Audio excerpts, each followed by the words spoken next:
माँ तो माँ होती है। फोन पर।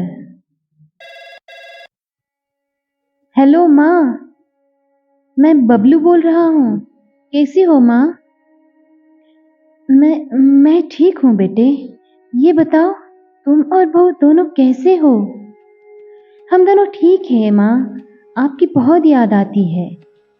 अच्छा सुनो माँ, मैं अगले महीने इंडिया आ रहा हूँ तुम्हें लेने। क्या? हाँ माँ, अब हम सब साथ ही रहेंगे। मीनू कह रही थी माँ जी को अमेरिका ले आओ, वहाँ अकेली बहुत परेशान हो रही होंगी। हेलो, सुन रही हो ना माँ? हाँ हाँ बेटे। बूढ़ी आंखों से खुशी की अश्रुधारा बह निकली। बेटे और बहू का प्यार नस नस में दौड़ने लगा। जीवन के 70 साल गुजर चुकी सरला ने जल्दी से अपने पल्लू से आंसू पोंछे और बेटे से बात करने लगी। पूरे 2 साल बाद बेटा घर आ रहा था। बूढ़ी सरला ने मोहल्ले भर में दौड़ दौड़ कर ये खबर सबको सुना दी। सभी खुश थे कि चलो बुढ़ापा चैन से बेटे और बहू के साथ गुजर जाएगा। बबलू अकेला आया था। उसने कहा कि माँ, हमें जल्दी ही वापस जाना है, इसलिए जो भी रुपया पैसा किसी से लेना है वो लेकर रख लो, और तब तक मैं किसी प्रॉपर्टी डीलर से मकान की बात करता हूँ। मकान? माँ ने पूछा।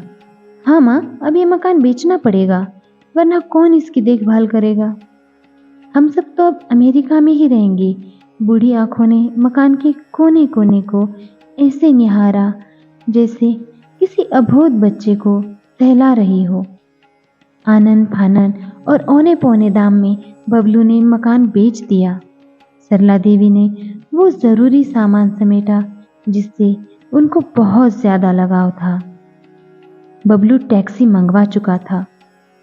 एयरपोर्ट पहुंचकर बबलू ने कहा, माँ, तुम यहाँ बैठो, मैं अंदर जाकर सामान की जांच और बोर्डिंग और वीजा का काम निपटा लेता हूँ। ठीक है बेटे। सरला देवी वहीं पास की बेंच पर बैठ गई। काफी समय बीत चुका था। बाहर बैठी सरला देवी बार बार उस दरवाजे की तरफ देख रही थी जिसमें बबलू गया था, लेकिन अभी तक बाहर नहीं आया। शायद अंदर बहुत भीड़ होगी, सोचकर बूढ़ी आंखें फिर से टकटकी लगाए देखने लगती। अंधेरा हो चुका था।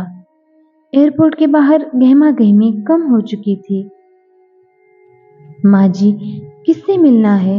एक कर्मचारी ने वृद्धा से पूछा। मेरा बेटा अंदर गया था टिकट लेने, वो मुझे अमेरिका लेकर जा रहा है, सरला देवी ने घबरा कर कहा। लेकिन अंदर तो कोई पैसेंजर नहीं है। अमेरिका जाने वाली फ्लाइट तो दोपहर में ही चली गई। क्या नाम था आपके बेटे का? कर्मचारी ने सवाल किया। बबलू। सरला के चेहरे पे चिंता की लकीरें उभर आई। कर्मचारी अंदर गया और कुछ देर बाद बाहर आकर बोला, माँ जी, आपका बेटा बबलू अमेरिका जाने वाली फ्लाइट से कब का जा चुका है? क्या? वृद्धा की आंखों से आंसुओं का सैलाब फूट पड़ा।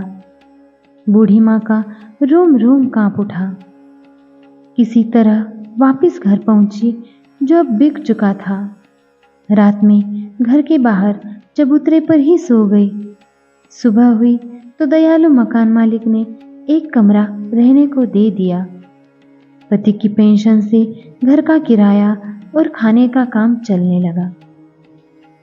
समय गुजरने लगा। एक दिन मकान मालिक ने वृद्धा से पूछा, माँ जी, क्यों नहीं आप अपने किसी रिश्तेदार के यहाँ चली जाती? अब आपकी उम्र भी बहुत हो गई है, अकेली कब तक रह पाएंगी? हाँ, चली तो जाऊं, लेकिन कल को मेरा बेटा आया तो यहाँ फिर कौन उसका ख्याल रखेगा? आंख से आंसू आने लग गए दोस्तों। आखिर माँ तो माँ होती है। आशा करती हूँ कि कहानी आपको पसंद आई होगी। अगर पसंद आई हो तो लाइक, शेयर एंड सब्सक्राइब करना ना भूलें। वीडियो देखने के लिए आपका बहुत बहुत धन्यवाद।